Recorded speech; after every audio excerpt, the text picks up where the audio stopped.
ராகம் பைரவி நடிக்கிறது. பைரவி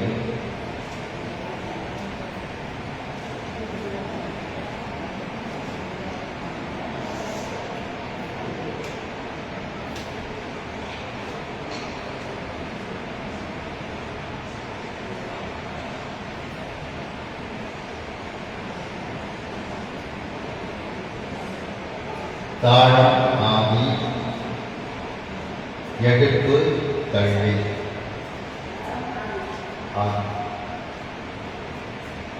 எடுப்பு கல்வி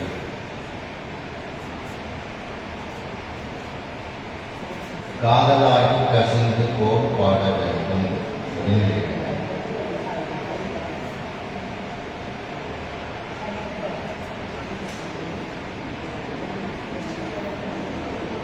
ஒரு வரியில 4 வார்த்தைகள் இருக்கும். 1 3 1 3 நிற்கும். வெந்த 1, பொங்கி 3, லியப்புகை 1, விம்மவே 3. தாளத்தோட சொல்றேன். அதிகாலம் தான் ஈஸியாக பாடலாம்.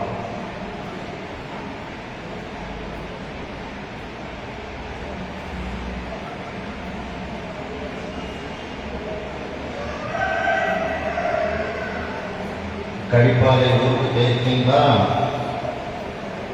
யார் போயிருக்கா?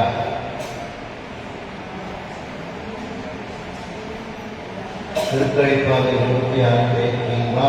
எங்க இருக்கு?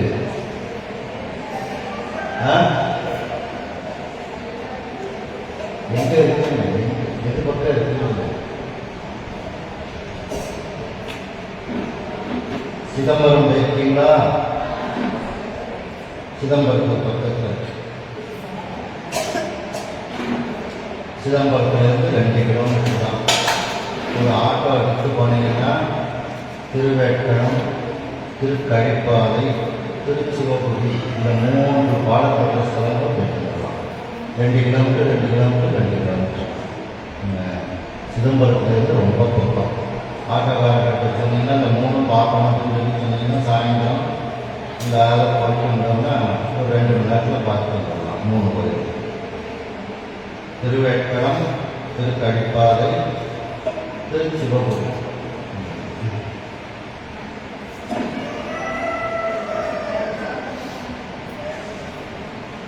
தாளத்தோடு சொல்றேன், சொல்லுங்க. போற பாதையிலேயே உமாபதீஸ்வரத்தோட சமாதி அதை பார்க்கலாம். உமாபதீஸ்வரர் அவருடைய சமாதி கோயிலுக்கு போகிற பாதையிலே வரும். அதில் பூசாரிக்கு சொன்னீங்க அந்த ஆட்டோக்காரர்கிட்ட சொல்லி நீங்கள் இடத்த காமிச்சிங்கன்னா அவனும் பார்க்கலாம். தெரிஞ்ச ஆட்டோக்காரன்னா அவனுக்கு போய் பார்க்கலாம்.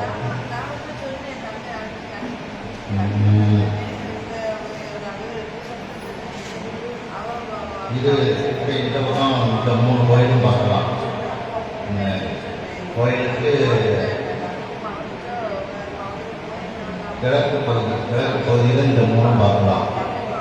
மேற்கு பகுதி கோயிலுக்கு மேற்கு பகுதி போனீங்கன்னா இளமையாற்றினார் கோயில், இன்னொரு கோயில் அன்னவர்த்தேஸ்வரர் கோயில், 2 சிவன் கோயில் பார்க்கலாம். இளமையாற்றினார் கோயில் மேலே போகிற வாசலேருந்து போகணும். அது 2 சிவன் கோயில் இருக்குது. இளமையாற்றினார் கோயில் ஒன்று, அன்னவர்த்தேஸ்வரர் கோயில், இந்த 2 கோயிலும் அங்கே பார்க்கலாம். இந்த பக்கம் வடக்கு பக்கம் போனீங்கன்னா பிள்ளைக்காரி அந்த இதெல்லாம் பார்க்கலாம். வெந்த குங்கிலிய புகையும்பதே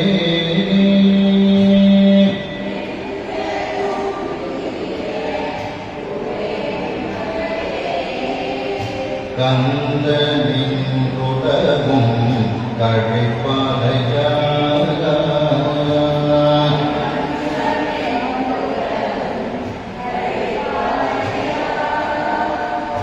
அந்தமும் அடவும்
இந்த கழிப்பாதையில ஒரு பெரிய நிலச்சுவான் ஒரு முதலியார் இருக்கிறார். அண்ணன் தம்பி 2 பேர்.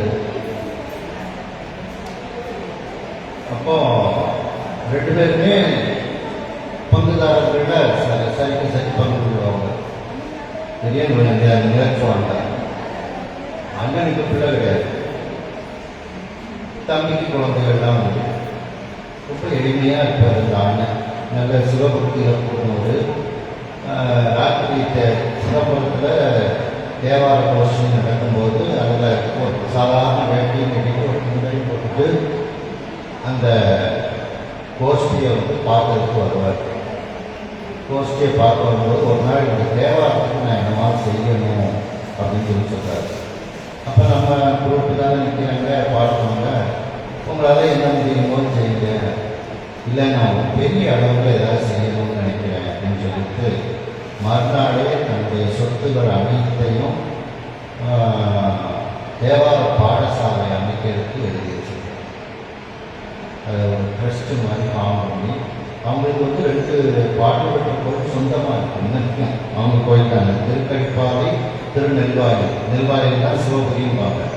இந்த 2 பாட்டு பெற்ற கோயிலும் 2 அண்ணன் தம்பிக்கும் சொந்தம். அவங்க சொந்த கோயில் பாடல் பெற்ற கோயில்.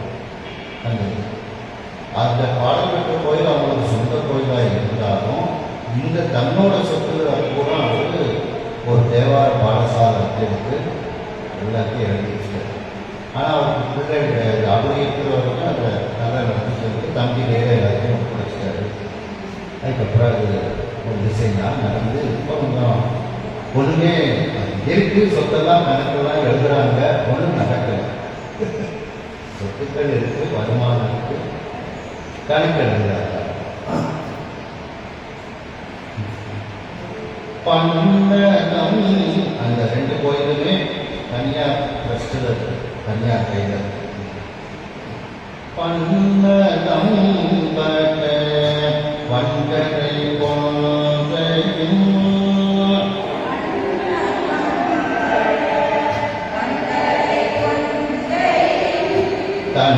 தன்னகங்கள் உகந்த தலைவனார்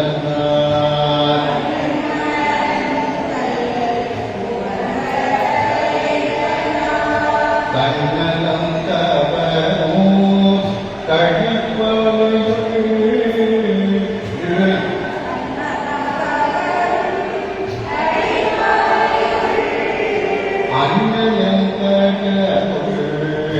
அவன் அங்கலே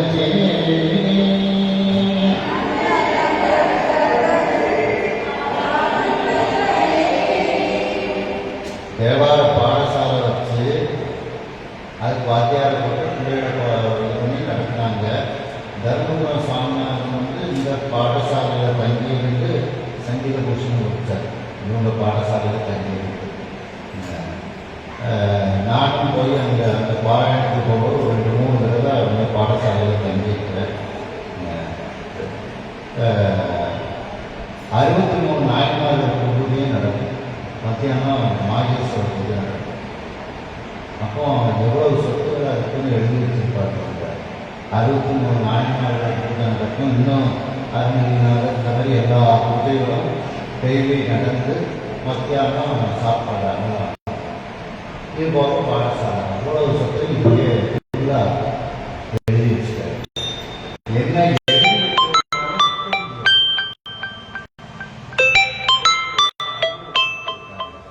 ஒன்று பைத்தியமான